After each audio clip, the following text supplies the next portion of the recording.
Hey guys, for today's video, magluluto tayo ng ginisang sardinas na may repolyo. Ayan.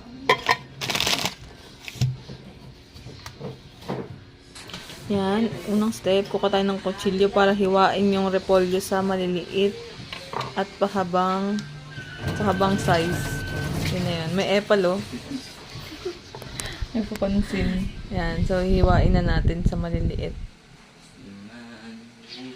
Okay, go. Kaya mo yan, ate ko.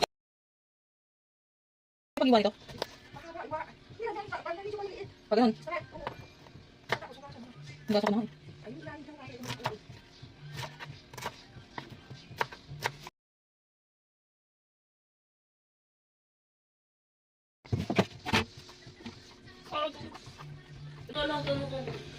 Then yung left side naman yung hihiwain natin.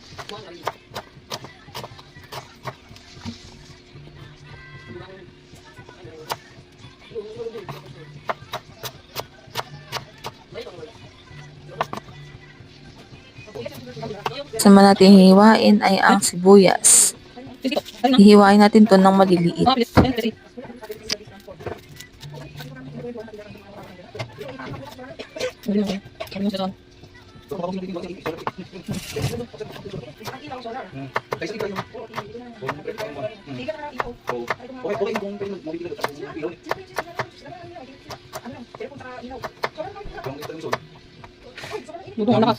Tapos na ang aking mga hiniwa. So, maggigisa na tayo.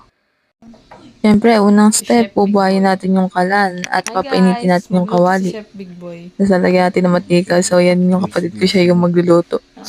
Marunong naman ako magluto, pero tagahiwa ang aking work for today. Ako na yung magluluto. At kapag mainit na yung mantika, pwede na ilagay yung sibuyas at gigisayin natin hanggang sa Magigisa na si Big Boy. mag-brown. Para mag-isa, next naman natin ilalagay ay ang sardinas. Halo-haluin lang.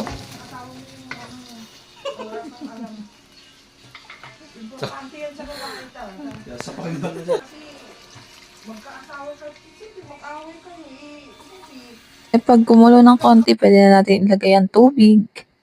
Yung saktong tubig lang, hindi naman yung parang ilog na parang lumalangoy na sa sobrang dami. Sa Tanay Mayordoma. Halu-haluin at hayaan ulit kumulo. So yan, takpan na natin. Yan, kumukulo na. Pwede natin ilagay yung mga gulay at iba pang sahog. Repolyo. Sarap yan.